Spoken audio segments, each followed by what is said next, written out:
This channel does not promote any violence, harmful, or illegal activities. All content provided by this channel is meant for an educational and information purpose only.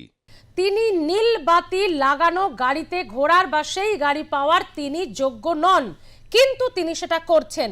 এক দুবার নয়, দিনের পর দিন বুক ফুলিয়ে নীল বাতি লাগানো গাড়ি ব্যবহার করে চলেছেন তিনি পূজা মৈত্র, এবং তাকে জিজ্ঞাসা করা হলেও কোনো সদুত্তর পাওয়া যায়নি। এক্সক্লুসিভ সেই ছবি আপনাদের সামনে।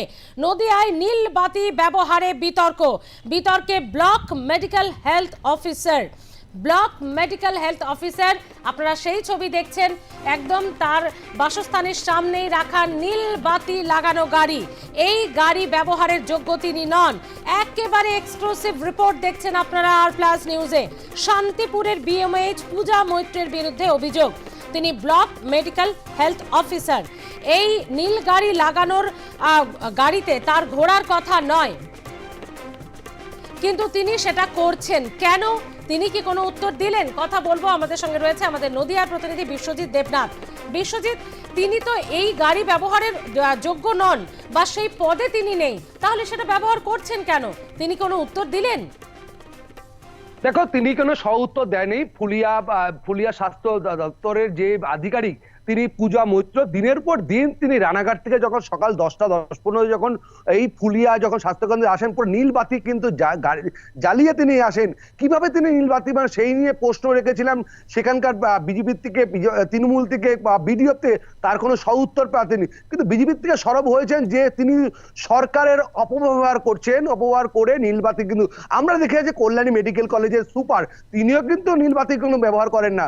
কল্যাণী বিভিন্ন হসপিটালে, কল্যাণী মেডিকেল কলেজ, কৃষ্ণনগর, শক্তিনগর জেলা হসপিটাল, শান্তিপুরের হসপিটাল সুপার, তাদেরকেও কিন্তু নীলবাতি দেখে তিনি কেন নীলবাতি পেয়েছেন বা নীলবাতি কিন্তু অপব্যবহার কেন করছেন সেই নিয়ে প্রশ্ন করেছিলাম পূজা মৈত্রকে। তিনি কোনো উত্তর দেননি। পাশাপাশি ওখানে যে সাধারণ বাসিন্দারা তারা কিন্তু বলছেন যে স্বাস্থ্য কেন্দ্রটা পুরো বেহাল করে দিচ্ছেন, না আছে কোনো ট্রিটমেন্ট, না আছে কোনো, বেহাল পরিস্থিতি অবস্থা। সেখানে রাতের অন্ধকারে দিনের পর মদ্যপান। আমরা যখন যেই খবর করতে গেছিলাম গত দুদিন আগে, কিন্তু দেখেছি ওখানে কিন্তু একদম ইমার্জেন্সির পাশে কিন্তু যেখানে মানুষ বসেন সেখানে কিন্তু মদ্যপানের আসর চলছে। সকাল তখন 12টা বাজে, তখন আমরা সেই ছবি করেছিলাম। সেই ছবি করতে গিয়ে কিন্তু বাধা সৃষ্টি হয়েছিল। অ্যাম্বুলেন্স চালক বা চালকরা তারা কিন্তু মদ্যপান করেছিলেন। কিন্তু আমরা কিন্তু পূজা মৈত্রর সাথে কথা বলতে, তিনি কাজের মধ্যে প্রচন্ড ব্যস্ত, যখন সংবাদ মাধ্যম আসছেন তিনি কাজের মধ্যে ব্যস্ততার মধ্যে থাকেন।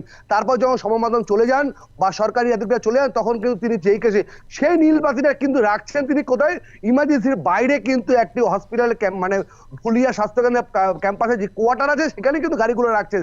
সেই ছবি কিন্তু আমরা করতে গেছিলাম। সেই ছবি করার পরে কিন্তু তিনি কিন্তু নড়ে চড়ে ওঠেন।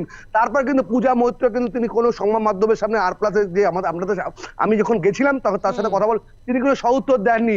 তিনি কিন্তু একটাই উত্তর দিয়ে নীল বাতির কোনো প্রসঙ্গ, কোনো এই দিয়ে কিন্তু বিজেপি চঞ্চল কিন্তু ওইখানে ব্লক সভাপতি, ফুলিয়ার ব্লক সভাপতি, তিনি বলছেন যে সরকারের অপব্যবহার করছেন তিনি স্বাস্থ্য কেন্দ্রটা পুরো বেহাল করে দিচ্ছেন। কোন এই ফুলিয়া স্বাস্থ্য কেন্দ্রটা মানুষ, রুগী দূর দূরান্ত মানুষ কিন্তু এখানে ট্রিটমেন্ট করে, পাটকুল্লা, তায়েরপুর বিভিন্ন মানুষটা কিন্তু এই ফুলিয়া স্বাস্থ্য কেন্দ্রের উপর নির্ভরশীল। সেই স্বাস্থ্য কেন্দ্রের বেহাল অবস্থা, রাতের অন্ধকারে দিনের উপরে মদ্যপানের আসর বসে, পাশাপাশি নীলবাতি নিয়ে অপব্যবহার করছেন। সেই যেহেতু ছবি দেখে আসি আমরা, কিন্তু এদিকে ফুলিয়া বিডিও কিন্তু তিনি কোনো উত্তর দিতে পারেননি। পাশাপাশি আমরা দেখে আসি বিভিন্ন হসপিটাল, সরকারি হসপিটালের যে সুপার, যে কল্যাণী মেডিকেল, তিনিও কিন্তু নীলবাতি ব্যবহার করেন না। তাহলে এই পূজা মৈত্র তিনি নীলবাতি কিভাবে অপব্যবহার করছেন সেই নিয়ে প্রশ্ন করছেন, তার কোনো উত্তর পাওয়া যায়নি। স্মৃতি, ধন্যবাদ বিশ্বজিৎ। পূজা মৈত্র তিনি দীর্ঘদিন ধরে এই নীল বাতির গাড়ি ব্যবহার করছেন, কিন্তু কেন তার পথ তো সেটা নয়। তাকে জিজ্ঞাসা করা হলে তিনি উত্তর এড়িয়ে যান এবং কোনোভাবেই তিনি উত্তর দিতে চাননি।